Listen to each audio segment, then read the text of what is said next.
తాకట్లో ఉన్న మీ బంగారాన్ని విడిపించి ఆ రోజు ఆన్లైన్ రేటుకి కొంటాం. Sharma gold company. నమస్కారం, సుమన్ టీవీకి స్వాగతం. 2025 సంవత్సరం నవగ్రహాల స్థితిగతులు ఎలా ఉన్నాయి, ద్వాదశ రాశుల వారికి ఎటువంటి ఫలితాలని అందజేస్తున్నాయి, ఈ విషయాన్ని తెలియజేసేందుకు మనతో పాటు ఉన్నారు ప్రముఖ జ్యోతిష శాస్త్ర పండితులు, శ్రీచక్రపీఠ వ్యవస్థాపకులు బ్రహ్మశ్రీ ప్రదీప్ జోషి గారు. గురుగారు నమస్కారం. శ్రీమాత్రే. గురుగారు, ఈ 2025 సంవత్సరం కర్కాటక రాశి వారికి ఎలా ఉండబోతుంది? శ్రీ గురుభ్యో నమః. శ్రీమాత్రే నమః.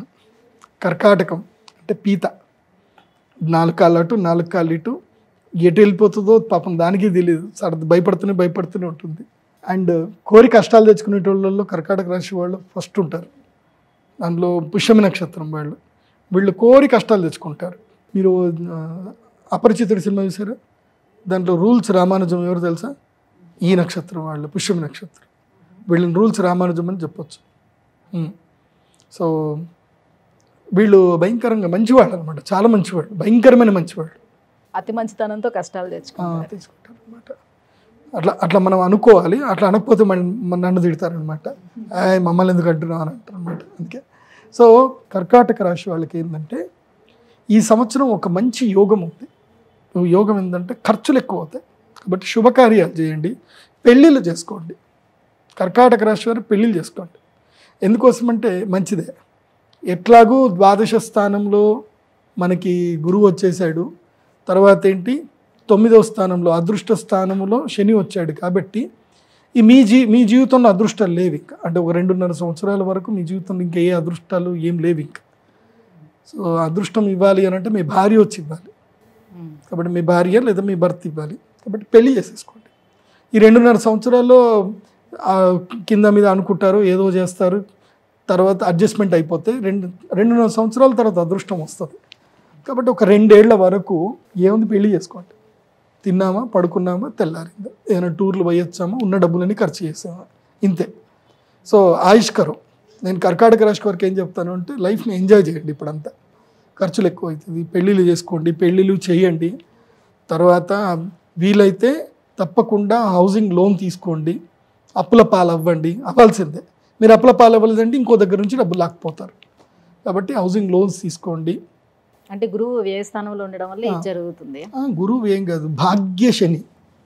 భాగ్యశని ఏం చేస్తాడు అంటే భాగ్యమును హరిస్తాడు. సో భాగ్యమును హరిస్తాడు.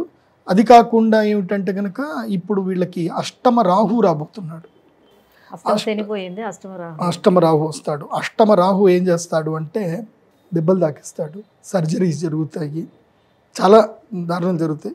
కాబట్టి మనం అప్పుడప్పుడు ఈ వీడియోలు చూస్తూ ఉంటాం కదా, సడన్గా ఆడుకుంటూ ఉంటే వరదలు వచ్చి ఇట్లా కొట్టుకొని వెళ్ళిపోయి అయ్యయ్యో అలా అని అనుకుంటాం కదా. సో ఆ కేటగిరీలో ఇప్పుడు కర్కాటక రాశి వారు వస్తారు. సో మీకు అష్టమ రాహు రాగానే మీరు ఆ కేటగిరీలోకి వెళ్తారు. కాబట్టి నీళ్ళ దగ్గరికి వెళ్ళకండి. వెహికల్స్ ఏం డ్రైవ్ చేస్తున్నా 70 కన్నా ఎక్కువగా డ్రైవ్ చేయకండి. మ్యాక్సిమం స్పీడ్ 70, కంట్రోల్, బ్రేక్ వేసుకున్నంత కంట్రోల్లోనే స్పీడ్లో వెళ్ళండి. 2 వీలర్స్ అమ్మేసేయండి, అమ్మేసి 4 వీలర్ కొనుక్కోండి. ఎందుకోసం అంటే 2 వీలర్లో చిన్న గతుకొచ్చినా పడిపోయి దెబ్బలు తగ్గించుకుంటాం. కాబట్టి తప్పకుండా కారు కొనుక్కోండి అని చెప్తా. కర్కాటక రాశి వారు ఈ సంవత్సరం ఎట్టి పరిస్థితుల్లో మంచి కారు కొనుక్కోండి, చిన్న చిన్న దెబ్బలు దాకుండా ఉంటాయి. కాబట్టి నేను చెప్తాను కదా, ఆయుష్కరం, ఎంజాయ్ కరం. ఈ సంవత్సరం అంతా తగలబెట్టేసేయండి, డబ్బులన్నీ ఖర్చు పెట్టేసుకోండి. మీరు ఖర్చు పెట్టకున్నా అనవసరంగా ఎవడో చెత్తకపోతాడు. కాబట్టి ఖర్చు పెట్టి లైఫ్ని ఎంజాయ్ చేయండి. ఇంకా అంతకుమించి చెప్పేది ఏం లేదు. మంచిగా టూర్లు కొట్టరండి. ఈ సంవత్సరం అనేనా లేకపోతే ఈ 2.5 సంవత్సరాలు? ఈ 2 సంవత్సరాలు అంటే మళ్ళీ కొంచెం మారుతాయి కదా గ్రహాలు, కొంచెం జూపిటర్ సపోర్ట్ చేస్తాడు మధ్యలో. కాబట్టి 2 సంవత్సరాలు లైఫ్ని ఆయుష్కరో, ఎంజాయ్ కరో. ఉద్యోగంలోనే జాయిన్ అవ్వండి, వ్యాపారాల జోలికి వెళ్ళకండి. ఉద్యోగంలో మీరు ఏదైనా వ్యాపారంలో ఉన్నా నష్టం వస్తుంది అన్నప్పుడు ఆ నష్టాన్ని పూడ్చడానికి మళ్ళీ అప్పు చేసి వడ్డీకి మళ్ళీ అప్పు చేస్తారనుకోండి, నడ్డి విరుగుతుంది. కాబట్టి 2 సంవత్సరాల వరకు ఉద్యోగంలోకి వెళ్ళిపోండి. నేను ఎప్పుడు ఉద్యోగం చేయమని చెప్పను ఎవరికి. ఎందుకు చెప్తున్నాను అంటే అర్థం చేసుకోండి. సో ఉద్యోగస్తులు కొంచెం సేఫ్. ఉద్యోగస్తులకు సేఫ్. ఉద్యోగం చేసుకుంటుండాలి, పని చేయాలి. మనకు రిస్క్ లేదురా భయ్, పోయినామా పని చేసినామా అయిపోయిందా. మన దగ్గర ఎయిటర్లు ఉంటారు కదా, పొద్దున్నే వస్తారు, టక్ టక్ టక్ పని చేసుకుంటారు, వెళ్ళిపోతారు అంతే. గురుగారు, మరి భాగ్యస్థానంలో ఉన్నటువంటి ఈ శనికి కోసం, అలాగే అష్టమ స్థానానికి వచ్చినటువంటి ఈ రాహువు కోసం ఎటువంటి పరిహారాన్ని పాటించుకుంటే కొంతవరకు బయటపడే అవకాశం ఉంటుంది? ముఖ్యంగా వసంత పంచమి, అక్షయ తృతీయ, ఈ 2 రోజుల్లో ఎక్కడ ఎంత పని ఉన్నా వెళ్ళి దైవారాధన చేయాల్సిందే. వసంత పంచమి రోజు నేను రాజశ్యామల యాగం చేస్తున్నా, ఆ రోజు రండి. సో శని నుంచి ప్రొటెక్షన్ వసంత పంచమికి ఇస్తా. ఎందుకోసమంటే వసంత పంచమి కాగానే శని మారుతాడు, భాగ్యం మొత్తం తినేస్తాడు. అది పోకుండా రాజశ్యామలాదేవి. తర్వాత అక్షయ తృతీయ తర్వాత గురువు మారుతాడు. సో ధన నష్టం కాకుండా ఉండాలి అని అంటే గురువు అనుగ్రహం. కాబట్టి అక్షయ తృతీయ మహాలక్ష్మి యాగం. ఒక లెక్క ప్రకారం అయితే కనుక ఇప్పుడు రాబోయే సంవత్సరం యొక్క పేరు మాత్రం మంచి పేరు కాబట్టి నాకు తెలిసి ఇది ఒక శుభ పరిణామానికి ఏదో జరుగుతుంది. ఇప్పుడు ఏదో నష్టం జరుగుతుంది, విపత్తు వస్తుంది, కానీ దానివల్ల శుభ పరిణామంకి వెళ్ళే అవకాశాలు అయితే ఉన్నాయి. నెగిటివ్ తక్కువ, పాజిటివ్ ఎక్కువ అని నేను అనుకుంటున్నాను. అదే అవ్వాలని కోరుకుంటున్నాను. మేము అమ్మవారు ఉపాసకులం కాబట్టి మళ్ళీ ఏది చెప్తే జరగద్దు కాబట్టి నెగిటివ్ వద్దు, పాజిటివే జరగాలని కోరుకుంటున్నాను. కానీ ఒకటండి, మీనరాశి లోపలికి శని అడుగు పెట్టగానే, ఎందుకోసం అంటే అది గురుగ్రహ క్షేత్రం. గురుగ్రహ క్షేత్రములో శని ఎప్పుడైతే అడుగు పెడతాడో అప్పుడు బంగారము సామాన్యులకు దొరకదు, అండ్ పాడి నశిస్తుంది, పంట నశిస్తుంది. అది కాకుండా ఇంకోటి ఏం జరుగుతుందంటే ఈ యొక్క చేపలకు ఏవైతే రాస్ బిజినెస్ చేస్తారో రొయ్యలు, వాళ్ళు విపరీతంగా నష్టపోతారు. మూకుమ్మడిగా చేపలు చనిపోతాయి. అలాంటి విచిత్రాలు మనం చూడొచ్చు. సముద్రం దగ్గరనే ఎక్కడో మొత్తం ఒకటేసారి చేపలని చనిపోయి కొట్టుకురావడము, ఇలాంటివి కొన్ని మనం విచిత్రాలు చూడొచ్చు, జరిగే అవకాశం ఉంటుంది. మోస్ట్లీ మన కర్మభూమి భారతదేశంలో ఎన్ని రోజుల వరకు అయితే ఏదైతే కనుక ఏది ఆశించకుండా నిస్వార్థంగా భారతదేశంలో ఎన్ని రోజులు అన్నదానం జరుగుతుందో, ఎన్ని రోజులు ఈ దేవాలయాల్లో మంచి పూజలు జరుగుతాయి, యజ్ఞయాగాదులు జరుగుతాయి, అప్పటి వరకు భారతదేశం పైన పెద్ద పెద్ద గ్రహస్థితులు ఏ ప్రభావాలు మనకి చూపించు. కానీ విదేశాల్లో మాత్రం చాలా భయంకరమైన ఇవి ఉంటాయి. అండ్ రాజకీయ సంక్షోభాలు వస్తాయి. యూరోప్లో రాజకీయ సంక్షోభం వస్తుంది. అలాగే ఈ షష్టగ్రహ కూటమి అదే భయం వస్తుంది, ఏం జరుగుతుందా అని చెప్పి. వీళ్ళు కొట్లాడుకుంటూనే ఉన్నారు, ఇది నాటో బీటో అంటున్నారు, ఏం జరుగుతుంది ఎవరికైనా తిక్కలేసి టక్కన ఒక అణుబాంబు వేస్తే ఏంది అని అదొకటే డౌట్ వస్తుంది. ఏం జరగవచ్చు జరగకపోవచ్చు, కానీ అవకాశాలు అయితే ఉన్నాయి. బికాస్ ఇది ట్రాన్స్ఫర్మేషన్ టైం, ఇది ఓకే టువర్డ్స్ గుడ్కే ఇది ట్రాన్స్ఫర్మేషన్. కానీ ఒక గుడ్ జరగాలంటే ఒక బ్యాడ్ జరుగుతుంది, అది జరిగితే తప్ప గుడ్ జరగదు.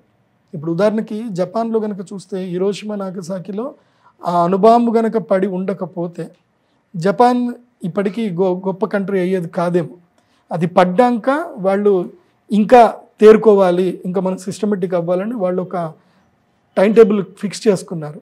That's why the being in second position. వాళ్ళు ఇప్పుడు థర్డ్ పొజిషన్కి వచ్చారనుకుంటా. సో వాళ్ళు మంచి పొజిషన్లో ఉన్నారు ఇప్పుడు.